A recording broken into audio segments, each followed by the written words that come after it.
প্রবোধচন্দ্র দে, যাকে আমরা মান্না দে হিসেবে চিনি, একজন ভারতীয় প্লেব্যাক গায়ক ছিলেন যিনি বাংলা, হিন্দি, মারাঠি, গুজরাটি এবং অন্যান্য ভাষায় গান গেয়েছেন।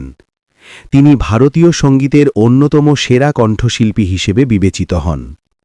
মান্না দে ১ মে ১৯১৯ সালে কলকাতায় জন্মগ্রহণ করেন। তিনি পূর্ণচন্দ্র দে এবং মহামায়া দেবীর সন্তান ছিলেন। তিনি তার কাকার কাছে সঙ্গীতের প্রথম পাঠ পান। মান্না দে ১৯৪২ সালে তার সঙ্গীত জীবন শুরু করেন। তিনি প্রথমে বাংলা গান গাইতেন এবং পরে হিন্দি চলচ্চিত্রে গান গাওয়া শুরু করেন। তিনি ৩৫০০টিরও বেশি গান গেয়েছেন এবং ভারতীয় সঙ্গীতের অন্যতম সেরা কণ্ঠশিল্পী হিসেবে বিবেচিত হন।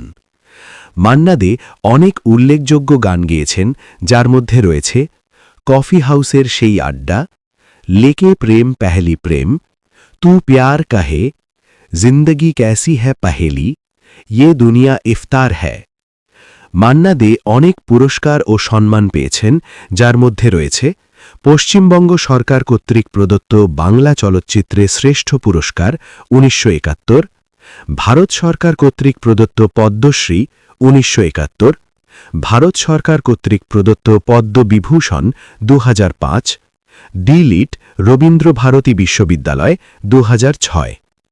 মান্না দে ২৪ অক্টোবর ২০১৩ সালে বেঙ্গালুরুর একটি হাসপাতালে মৃত্যুবরণ করেন।